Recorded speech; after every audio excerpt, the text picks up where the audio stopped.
Assalamualaikum warahmatullahi wabarakatuh. Halo, saya Dr. Angga Prastia. Nah, saya memiliki sebuah data yang menarik Bapak Ibu teman-teman semua. Ya, coba kita lihat data ini. Ini adalah 10 penyebab kematian tertinggi di Indonesia. Peringkat 1 diduduki oleh stroke, banyak sampai 21% ya. Terus peringkat kedua jantung, peringkat ketiganya adalah diabetes. Cuman satu yang bukan penyakit, yaitu apa? Kecelakaan lalu lintas. Artinya bisa kita simpulkan bahwa 9 dari 10 orang di Indonesia itu meninggalnya karena penyakit. Kalau kita punya riwayat keluarga yang sakit, misalnya diabetes ya, kakek kita atau orang tua kita diabetes, maka kecenderungannya kita pun nantinya akan kena diabetes juga. Nah, ini bukan nakut-nakutin, tapi karena memang penyakit itu salah satunya didasari oleh genetik. Nah, sekarang kita lihat data lagi. Ini adalah data dari penyakit diabetes. Usia 20 tahun, sedikit sekali angka yang terkena diabetes ya. Tapi coba kita lihat angkanya di usia 45 tahun. Makin naik. 65 makin tinggi lagi. Artinya semakin usia bertambah, manusia itu kecenderungannya, kita semua, itu akan semakin sakit. Begitu juga kalau kita lihat data-data ini ya. Hipertensi, kolesterol, obesitas, bahkan kanker. Usia semakin bertambah, maka kejadian penyakitnya juga semakin tinggi.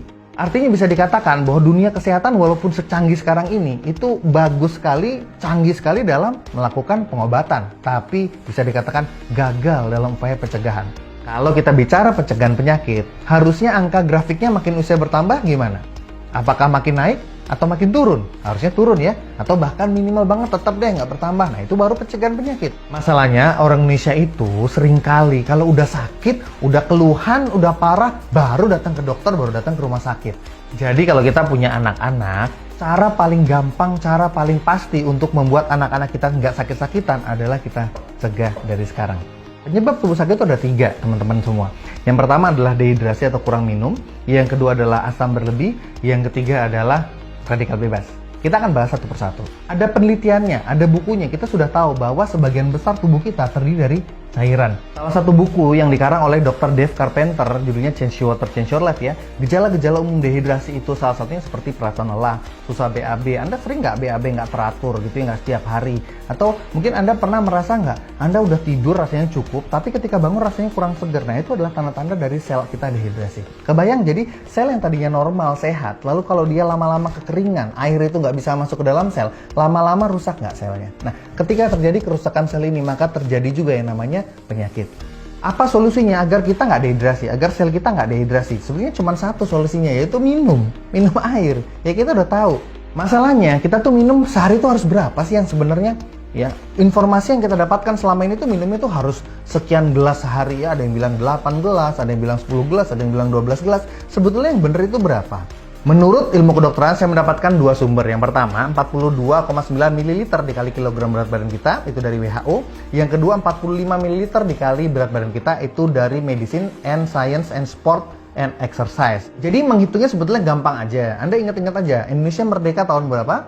Tahun 45 ya. Ya udah, 45 ml dikali berat badan Anda. Jadi kalau Anda berat badannya misalnya 100 kg, 45 dikali 100 kg jadi berapa? 4.500 ml alias 4,5 liter per hari. Nah, dengan kita minum jumlah air yang cukup, maka insya Allah tubuh kita, sel kita akan terhindar dari yang namanya dehidrasi.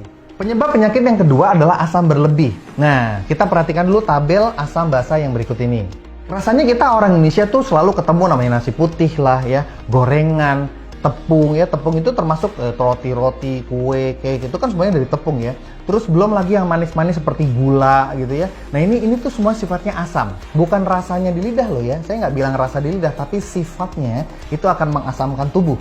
Lalu makanan-makanan jenis yang netral seperti beras merah, telur, ya, susu, itu sifatnya netral. Dan makanan yang sifatnya alkaline atau basa itu termasuk buah-buahan dan sayur-sayuran. Hampir semua buah-buahan, sayur-sayuran sifatnya basa. Mungkin ada beberapa buah yang sifatnya asam seperti jeruk nipis gitu ya, jeruk lemon gitu ya. Tapi itu cuma asam di lidah, ketika dia masuk di tubuh, diserap tubuh, itu akan membasahkan pH tubuh. Emangnya kenapa dengan makanan yang asam? Kalau kita terlalu banyak mengkonsumsi makanan yang asam, seperti kata para ahli berikut ini. Yang pertama, Dr. Otto Heinrich Warburg. Dr. Otto ini adalah peraih Nobel Kesehatan tahun 1931. Beliau bilang, apa penyebab utama dari kanker? Penyebab utama dari kanker itu karena kondisi tubuh yang beralih dari metabolisme yang normal menjadi metabolisme yang menghasilkan asam. Dan semakin tubuh bertambah asam, semakin kankernya bertambah parah. Semakin kanker bertambah parah, semakin tubuhnya bertambah asam. Maka kata Dr. Helmut Givlas dikatakan bahwa jagalah tubuh Anda tetap basah, jangan sampai asam. pH tubuh yang normal by the way adalah 7,365. Gampang kok ngafalinnya. 1 tahun ada berapa hari? 365 hari. Ya udah, itu pH tubuh 7,365. Dan karena kondisi asam berlebih di tubuh kita menyebabkan berbagai macam jenis penyakit, maka bagaimana solusinya supaya kita bisa cegah supaya tubuh kita nggak sakit, tubuh keluarga kita nggak sakit, tubuh anak-anak kita nggak sakit? Ada 2 solusinya. Yang pertama, kita ganti pola makan kita. Kita hanya makan makanan yang basah aja deh, yang alkaline aja. Jadi kita hanya makan buah-buahan sama sayur-sayuran, atau gampangnya kita berubah menjadi vegetarian. Siap nggak nih jadi vegetarian? Kalau susah, seperti saya itu masih doyan makan pecel lele gitu ya, soto Betawi gitu ya. Sepertinya susah gitu untuk menjadi basah gitu tubuh kita. Kalau kita nggak bisa ganti pola makannya, kita pakai solusi yang kedua. Mengganti air minum kita menjadi air minum yang sifatnya alkaline atau basah. Seperti kata salah satu hadis riwayat Tirmizi, dikatakan bahwa Rasulullah bersabda bahwa perut manusia itu seperti sebuah wadah, yang harusnya wadah itu diisi sepertiga oleh makanan, sepertiga oleh air, sepertiga oleh udara. Maka ketika makanan-makanan kita tidak sehat, makanan kita bersifat asam, minimal kita mengganti air minum kita. Kita stop meminum minuman-minuman yang sifatnya asam. Nah, di salah satu buku yang lain, The Hidden Truth of Cancer, karangan Dr. Keiichi Morishita, di buku tersebut dikatakan if the blood develop a more acidic condition, artinya jika tubuh kita itu bertambah kondisi asam, artinya kita mengkonsumsi makanan atau minuman yang sifatnya asam, maka kelebihan asam itu akan ditumpuk di suatu bagian tertentu di tubuh kita, dan bagian tersebut akan berubah menjadi kondisi yang asam. Bagian tersebut akan asam dan sel-selnya akan mati. Tapi sayangnya tidak semua sel mati. Ada beberapa sel yang akan mampu bertahan, dan sel yang mampu bertahan ini akan mengalami mutasi dan ini akan menjadi sel kanker. Jadi jika zaman dulu ada pepatah you are what you eat, itu sangat benar. Ya, apa yang kita makan akan berpengaruh ke dalam sel tubuh kita. Penyebab penyakit yang ketiga adalah radikal bebas. Kalau menurut Wikipedia dikatakan radikal bebas itu adalah molekul yang tadinya stabil, lalu elektronnya ada yang lepas, ada yang hilang satu gitu ya, sehingga molekul tersebut menjadi nggak stabil. Nah, molekul yang tidak stabil alias radikal bebas ini, dia akan cenderung mengambil elektron dari sumber yang lain. Karena kan dia nggak stabil, kehilangan elektron, ya kan? Dia ngambil elektron dari yang lain. Nah, yang lain ini dari mana? Nah, itu dia, dari tubuh kita diambilnya. Sehingga lama-kelamaan sel tubuh yang diserang oleh radikal bebas ini akan rusak, dan ujung-ujungnya apa kalau rusak? Dia jadi penyakit.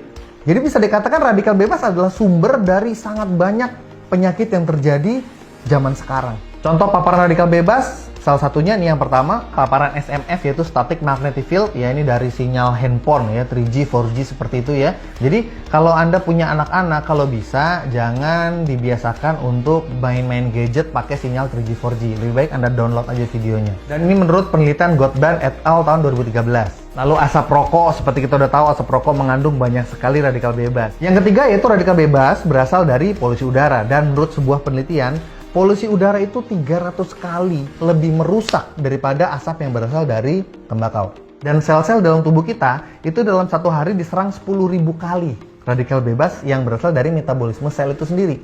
Jadi ketika sel tubuh kita bermetabolisme, hasilnya banyak radikal bebas, dan itu menyerang sel itu sendiri gitu loh. Kalau radikal bebas solusinya cuma satu. Dari dulu kita sudah tahu, yaitu antioksidan. Yang jadi masalah adalah antioksidan zaman dulu tahun 1950 dari satu jeruk. Itu kalau sekarang itu harus kita makan 8 jeruk. Kalau dulu 1, kalau sekarang harus 8. Baru jumlah antioksidannya seimbang. Artinya kalau kita dalam satu hari membutuhkan 8 butir jeruk, maka kalau di rumah kita ada 5 orang, butuhnya berapa? 40 butir. 40 butir itu mungkin sudah setara dengan 3 kg jeruk. Dan itu adalah kebutuhan antioksidan Anda harian. Jadi kalau kita resumekan semuanya, yang pertama kita harus minum dengan kebutuhan yang cukup, yaitu 45 ml dikali berat badan Anda. Yang kedua harus minum air yang bersifat alkaline atau basah. Yang ketiga harus minum air yang bersifat antioksidan. Artinya kita harus minum air yang kualitasnya terbaik di dunia. Menurut Anda apa sih air yang kualitasnya terbaik di dunia? Iya, betul, air Zam-Zam. Dan ternyata Allah Maha Adil, bukan hanya Zam-Zam aja yang bersifat ajaib dan bisa menyembuhkan berbagai macam penyakit. Ternyata Allah juga menciptakan ada mata air Nordernau di Jerman, ada juga Lourdes di Perancis, ada juga Nadana di India, Hitat Tenryushi di Jepang, dan juga Tlakote di Meksiko. Yang mata air ini ternyata memiliki khasiat terhadap penyembuhan berbagai macam penyakit. Nah, Anda buka PubMed. PubMed adalah pusat jurnal ilmiah internasional paling lengkap dan paling banyak seluruh dunia. Sekarang sudah lebih dari 30 juta jurnal internasional yang ada di sana. Dan kalau Anda ketik penelitian tentang Zam-Zam, itu akan keluar banyak sekali penelitian tentang air Zam-Zam. Ini adalah salah satu penelitian tentang air Zam-Zam yang ada di PubMed. Di sini kita bisa lihat ada karakteristik tentang air Zam-Zam. Dan salah satu hasil penelitiannya adalah air Zam-Zam ternyata pH-nya adalah basa. Dan ditemukan bahwa air Zam-Zam ternyata bersifat basa dengan pH rata-rata 8. Masih ingat pH normal? pH normal adalah 7, Zam-Zam 8. Dan para ahli sudah banyak yang menulis tentang khasiat air alkali. Salah satunya Dr. Theodore Barodi. Dia berkata apa? Ternyata apapun nama penyakitnya, semua berasal dari akar yang sama, yaitu terlalu banyak sampah asam di dalam tubuh. Di sisi lain, Dr. Gerard Bresnahan, dokter kepresidenan Amerika Serikat, minum air alkali adalah solusi untuk membuat pH tubuh menjadi basa dengan mudah. Sehingga Anda tidak perlu repot-repot mengganti pola makan Anda. Di PubMed sendiri, kalau Anda search ketik keyword alkaline water, itu akan keluar lebih dari 300 penelitian yang sudah membahas tentang khasiat dari air yang bersifat basa atau air alkaline ini. Salah satunya adalah jurnal Trends in Food Science and Technology. Dikatakan bahwa para ilmuwan berhasil menemukan bahwa air alkali bukan hanya bermanfaat buat terapi atau pengobatan, tapi juga pencegahan berbagai macam penyakit berat.